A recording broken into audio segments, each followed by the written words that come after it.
কাৰো যাৰ সদা সুখ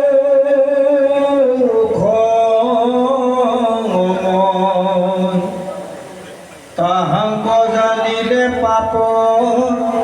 তাপহু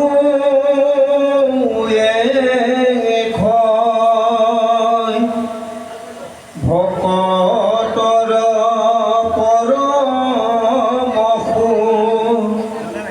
হৃদ প্রাণ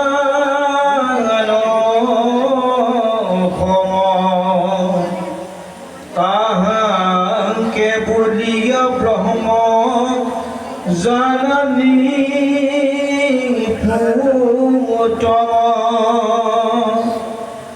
অরবিন্দিয়র বলে রাজা জন্মর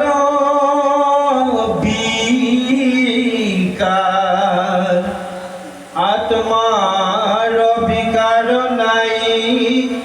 জানিবা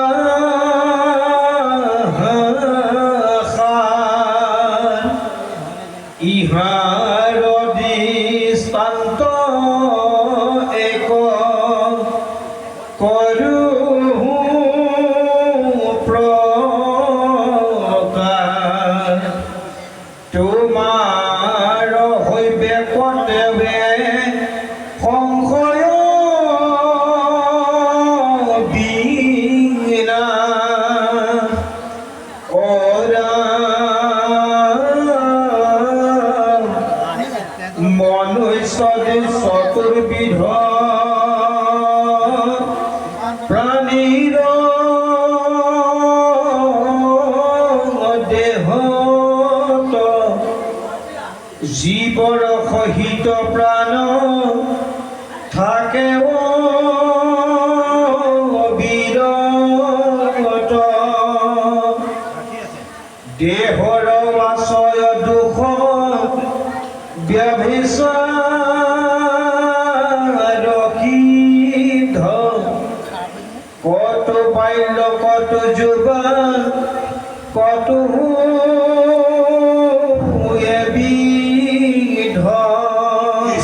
হে প্ৰভুসকল খুব সুন্দৰ কথা আমাক পদবন্ধে কৈছে। আজি চাওক, সৰু শিশুটোৰ দেহত যিটো জীৱ আত্মা যিটো আছে, আমাৰ প্ৰত্যেকৰ বয়সস্থ হৈছোঁ, কিন্তু আমাৰ দেহত থকা সেই আত্মাটো একেই। শিশু হাতীটোৰ দেহত যিটো আত্মা আছে, ৰঙা বালি চাহীটোৰ দেহতো একেটাই আত্মা। আত্মাৰ কিবা ভেদাভেদ ডাঙৰ সৰু আছে নেকি? নাই। দেহৰহে এইটো দেহৰহে আকাৰ আছে, ডাঙৰ সৰু আছে। আৰু এইটো দেহক লৈ আমি কিমান আত্মগৌৰৱ কৰি আছোঁ। এতিয়া চাওক আপোনালোকে, আজি এইটো দেহক লৈ আজি বাল্যৰ পিছত শিশুকালৰ পিছতে যৌৱনকাল, তাৰপিছতে বৃদ্ধকাল, তাৰপিছতে জৰাকাল, নহয় জানো? এনেকৈ সময়বিলাক আমাৰ আহি আজি আমি প্ৰত্যেকে জৰাকালত উপনীত হৈছোঁ আহি লাহে লাহে, নহয় জানো? এতিয়া চাওক, আজি ইয়াকে যদি কোৱা যায় যে এই জৰাকালত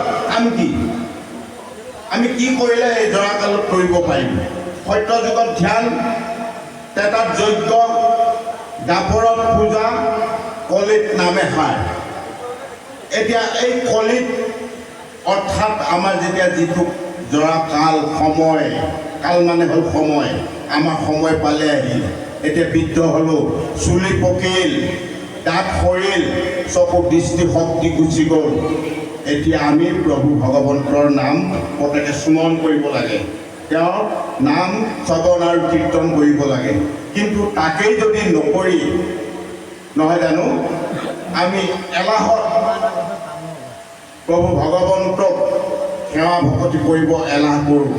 তেতিয়াহ'লে সেইজন প্ৰভু ভগৱন্তই আমাক কেতিয়াবা কৃপা দৃষ্টি দিব জানো? কেতিয়াও নিদিয়ে। সেই গতিকে আমাক সুন্দৰভাৱে ভাগৱতে কৈছে যে আজি এই দেহে বহু যন্ত্ৰণা ভোগ কৰিবলগীয়া হ'লে যন্ত্ৰণা ভোগ কৰে আৰু দেহে সমস্ত, কিন্তু আত্মাই দুখ পায় নেকি? আত্মাইতো কেতিয়াও দুখ নাপায়। আত্মাই দুখ নাপায় মনৰ কবলত পৰি ইন্দ্ৰিয় বৰ্গবিলাকে আমাক জলৈকে তলৈকে লৈ যায় আৰু জলৈকে তলৈকে নি আজি জীৱৰ কথা নুশুনি তেতিয়া মনে কি হয় ইন্দ্ৰিয়ৰ কবলত পৰি আজি দেহে কষ্ট পায় মনৰ কাৰণত দেহে কষ্ট পায় আত্মাই কষ্ট নাপায় মোৰ কথা নামানা যদি তুমি যেনেকৈ চলা তেনেকৈ চলা নহয় জানো যাবা ইলেক্ট্ৰিক পোষ্টত মাৰি দিবা তুমি নিজে মৰিবা মই ওলাই যাম নহয় জানো ক'ব অকল মোক কি ঘাটককৈ লাগি গ'ল মোক তোমালোকে চিনি নোপোৱা নেজানা মই যে তোমালোকৰ হৃদয়ত আছোঁ তোমালোকে অনুভূতিয়ে কৰিব পৰা নাই আজিলৈকে কেৱল নিজক নিজে মই কৈছোঁ মই খাইছোঁ মই পিন্ধিছোঁ এইটো মোৰ ঘৰ মোৰ বাৰী মোৰ গাড়ী হয়নে নহয় বাৰু কিন্তু তাকে আত্মগৌৰৱ কৰি এই দেহে কিমান যান্ত্ৰণা ভোগ কৰিবলগীয়া হওঁ আজি এই কথাখিনি হওক কোনে কাৰ আগত কৈ আছে শুকদেৱে পৰীক্ষিত ৰজাৰ আগত কৈ আছে সুতমণি 28 সহস্ৰ ঋষিৰ আগত সৌনক প্ৰমুখ্যে কৈ আছিল আৰু এই কথাখিনিকে কোনে কাৰ আগত কৈছিল ব্ৰহ্মাই নাৰদক দিছিল নাৰদে ব্যাসক দিছিল হয়নে নহয় আৰু এই কথাখিনিকে আজি শংকৰ গুৰুজনাই আমাক দিছে আমি যদি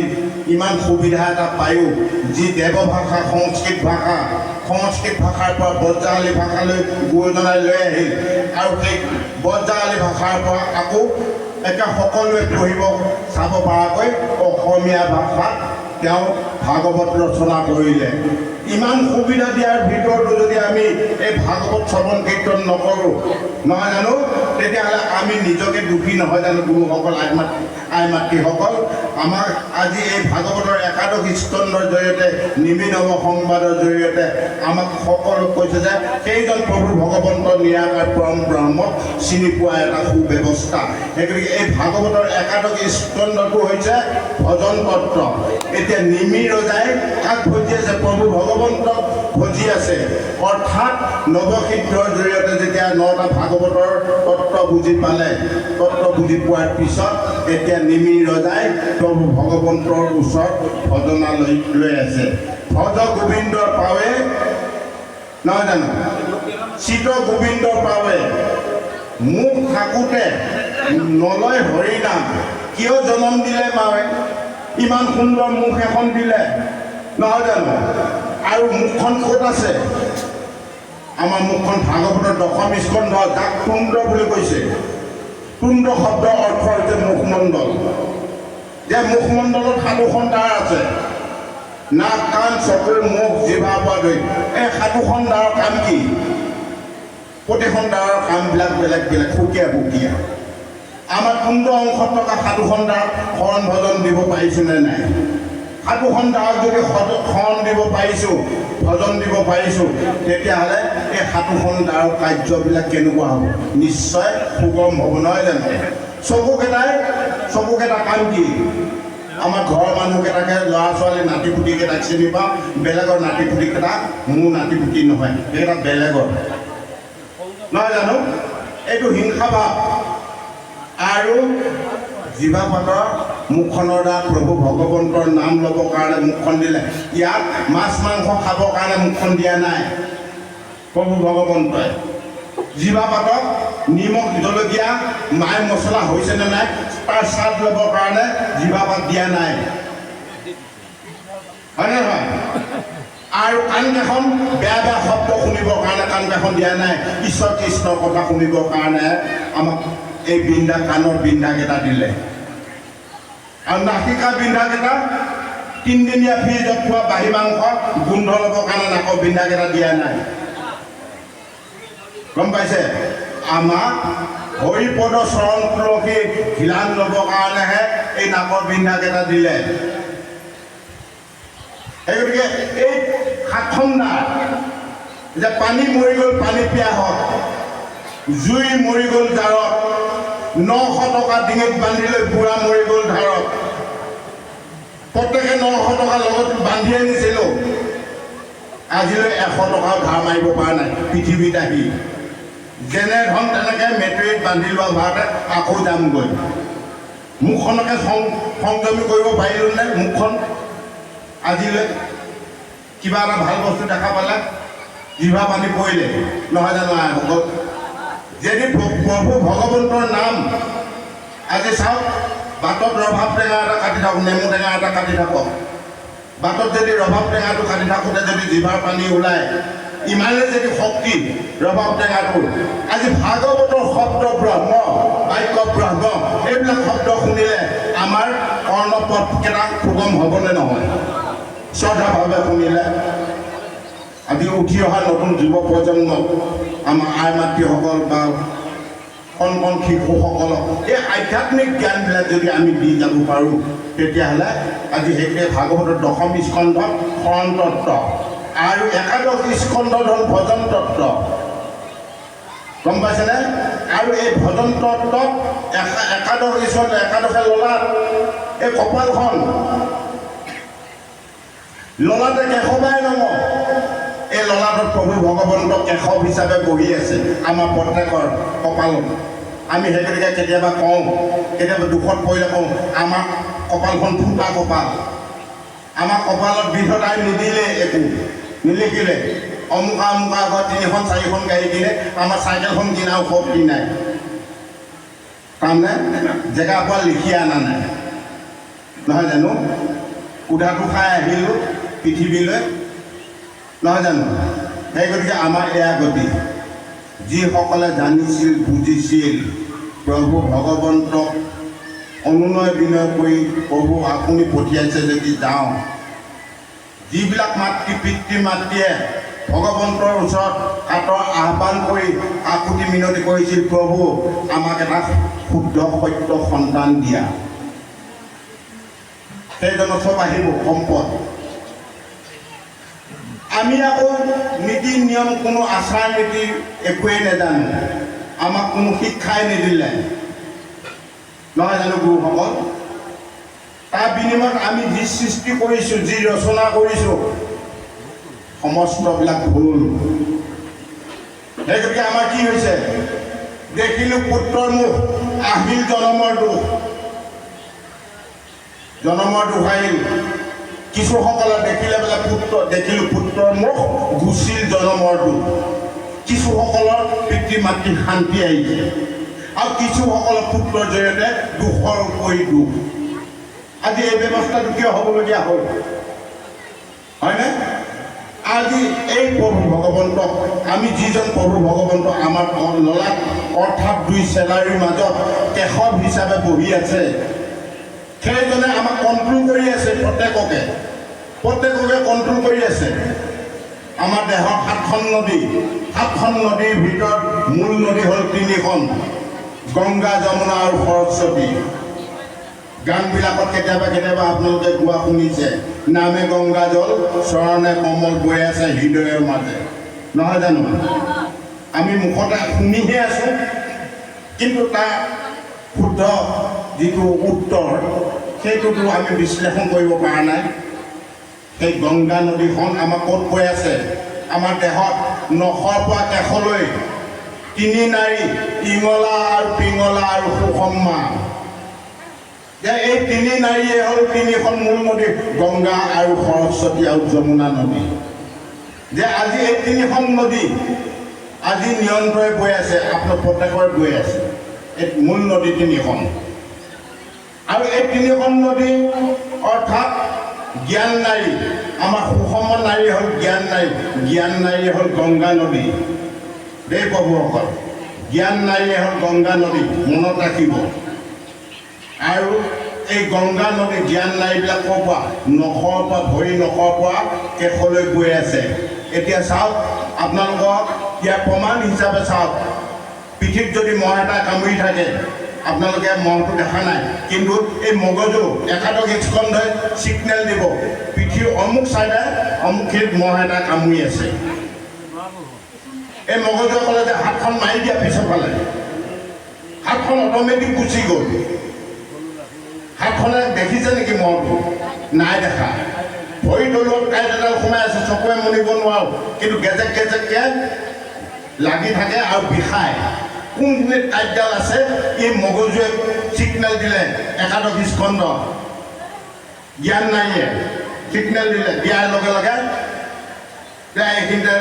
কাঁইটডাল আছে উলিয়াই দিয়াচোন কোনোবা ডেকা চেঙীয়া ল'ৰা বা জীয়াই বোৱাৰী নহয় জানো আজি কিহৰ কাৰণে এই ছিগনেলবিলাক সংকেতবিলাক আমাক দি আছে প্ৰত্যেকক এই মগজুটো এই মুণ্ডটো হেড অফ দ্য ডিপাৰ্টমেণ্ট এতিয়া এই মুণ্ডটো যাক ইংলিছত মেমৰি বুলি কয় আমাৰ মেমৰিখন ইয়াৰ পৰা বেয়া বেয়া ভাইৰাছবিলাক উলিয়াই দিব লাগিব নহয় জানো যদি এই মেমৰিৰ পৰা যদি বেয়া ভাইৰাছবিলাক উলিয়াই নিদিয়ে বেয়া ভাইৰাছ কোনবিলাক কাম ক্ৰোধ লোভ মোহ মদ মৎসাৰ্য এই বেয়া ভাইৰাছবিলাক উলিয়াই দিলেহে মগজুটো শুদ্ধ হ'ব তেতিয়া ইয়াত কি হ'ব বেয়া বস্তুবিলাক নিজে নিজে ডিলেট হৈ যাব আৰু হোৱাৰ লগে লগে কি হৈ যাব সুন্দৰ হৈ যাব চাফা হৈ যাব নহয় জানো এতিয়া আমাৰ যেনেকৈ মোবাইল ফোনবিলাকত এটা মানে মেমৰি থাকে সেইটো মেমৰিত এটা হিচাপ থাকে ডেট থাকে যে এইটো 16 GB নহয় জানো 16 GB তাৰ 16 GB বস্তুখিনিহে সেই মোবাইলত ধৰিব তাতকৈ বেছি লোড দিলে সোমাব জানো নোসোমায় কিন্তু আমাৰ এই মেমৰিটো সৰু কালৰ পৰা যেতিয়াৰ পৰা জানা বুজা হৈছিলোঁ সেই তেতিয়াৰ পৰা সোমাই থকা কথাবিলাক আমাৰ আজিও আছে নহয় জানো আইসকল বাপসকল এই মেমৰিটোৱে কেতিয়াবা কৈছে নেকি ইয়াত আৰু বস্তু নধৰে বুলি বৃদ্ধ মৃত্যু সময়লৈ এই মেমৰিত লোড দি থাকক ভগৱন্তৰ কথা সোমোৱাই থাকক যিমান দিনে ৰাতিয়ে সোমোৱাই থাকক এই মেমৰিত নধৰো বুলি কোনোদিন নকয় কিন্তু এই মেমৰিটো চাফ চিকুণ পৰিষ্কাৰ হৈ থাকিব লাগিব ইয়াক পৰিষ্কাৰ কোনে কৰিব প্ৰভু ভগৱন্তৰ নামেহে কৰিব নামৰ আশ্ৰয় লোৱাৰ লগে লগে অন্য বেয়া ভাৱ চিন্তাবিলাক নিজে নিজে দূৰ হৈ যাব সাধু সংগ কৰাৰ লগে লগে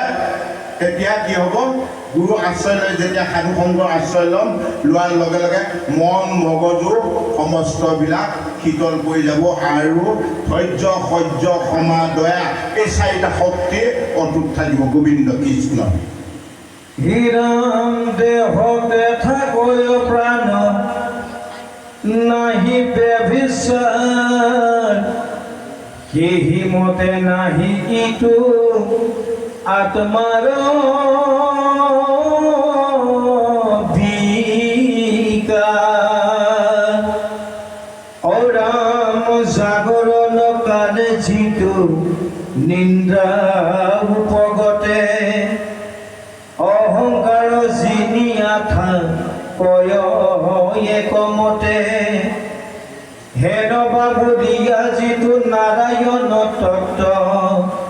জানিবা বাচন্ত সম স্তৰহী দয়ত অৰাম কেতিখনে কোন মতে ভুৱন্ত সাক্ষাৎ কহিব নিপতি তাৰ উত্তৰ তোমাত অৰম যেখনে নিৰ্ভৰ নিদ্ৰা ভোগে উপস্থিত ইন্দ্ৰিয় সকলে অহংকাৰ সহিত তেখনে আত্মাত গয়া সবে হুয়ে লয় সেহি কালে আত্মা সাক্ষী স্বৰূপে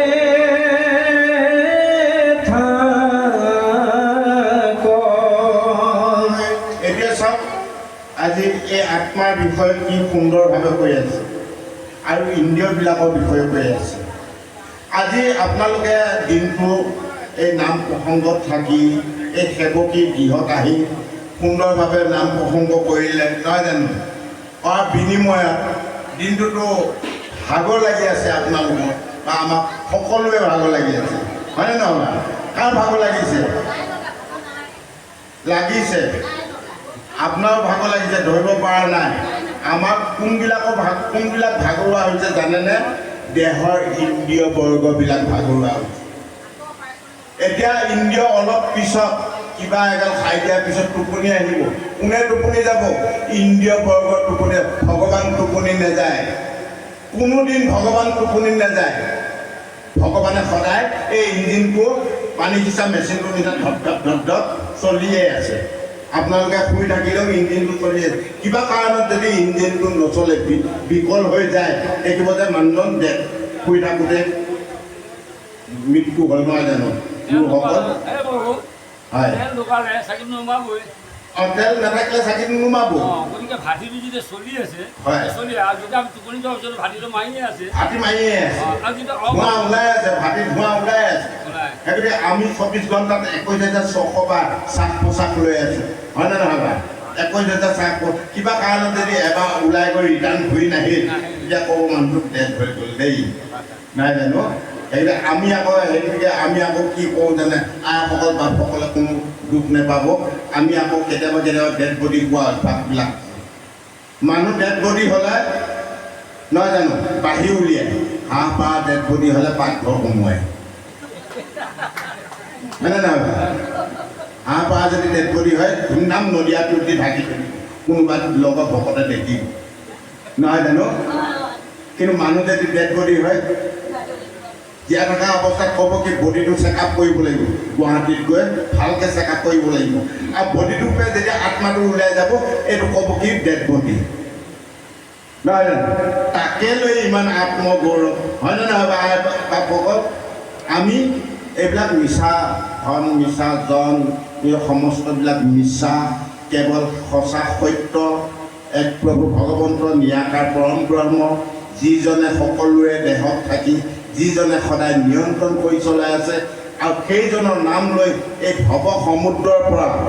নামৰ নৌকাখনৰ আশ্ৰয় লৈ আমি কেনেকৈ পাৰ পাব ব্যৱস্থা কৰা যায়, এই ব্যৱস্থাটোৱে আমি প্ৰত্যেকে কৰাটো উচিত। সেই গতিকে আমি এজন সাধু ভকত হ'বলগীয়া হ'লে আমাৰ ডিঙিৰ পৰা ওপৰ এই মুণ্ডটো আমি মণিকূট বনাই ল'ব লাগিব। মণিকূটত কোন থাকে? প্ৰভু ভগৱন্ত থাকে, হয়নে নহয় বাৰু?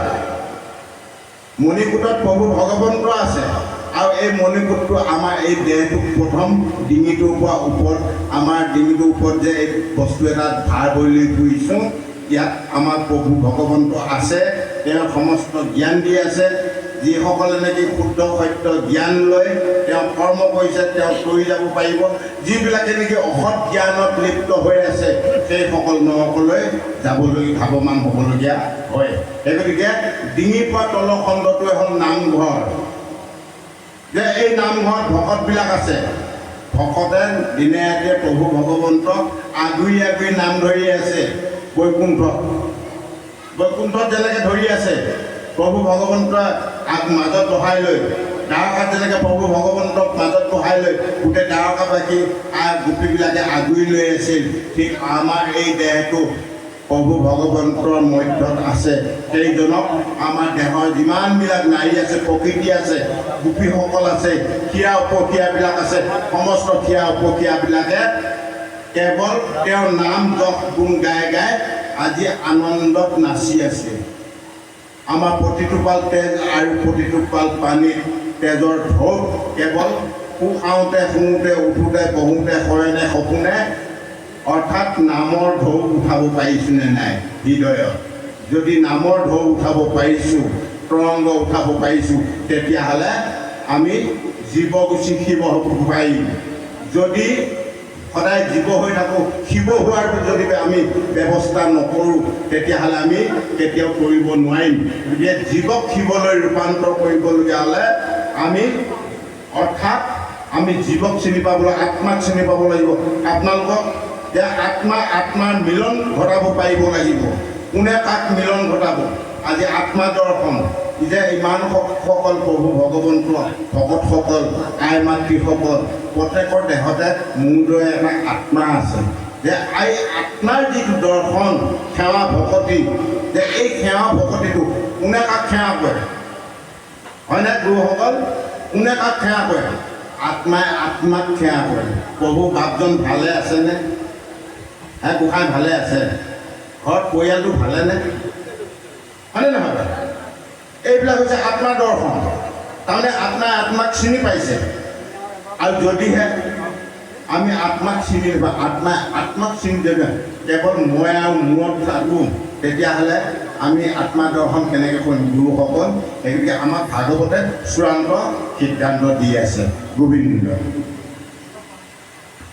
হীৰাম জীৱৰ ভুৱয়বাত্মা মাত্ৰ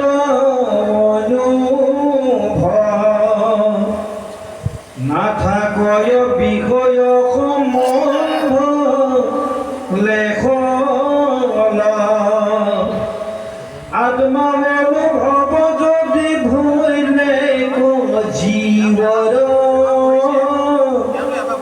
তেৱে কিয় সংসাৰত পাব পুনৰ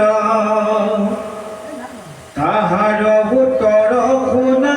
ভূয়া সাৱধান সিকালত থাকয় বিদ্যা বিদ্যমান অৰাম যে হেতু ঘটে কোনো সংসাৰ পদ লিংগ দেহ ভাঙিলেহে মিলে মুখ পদ যদি বোলা লিংগ দেহ ভাগিব কি মত তাহান উত্তৰ ৰাজা কহু স্বৰূপত অৰাম ধনৰ পাক জিকা লত এৰে মতি কেশৱৰ চৰণ সেৱাত বাঢ়ে ৰতি গোবিন্দ এতিয়া তেবে তাৰ হুয়ে আছি ভকতি প্ৰবল পখালে চিতৰ তাৰ আছে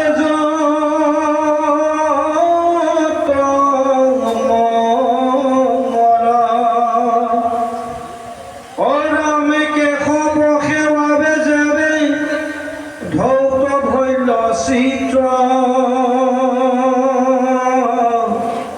ভূমৈ তাততে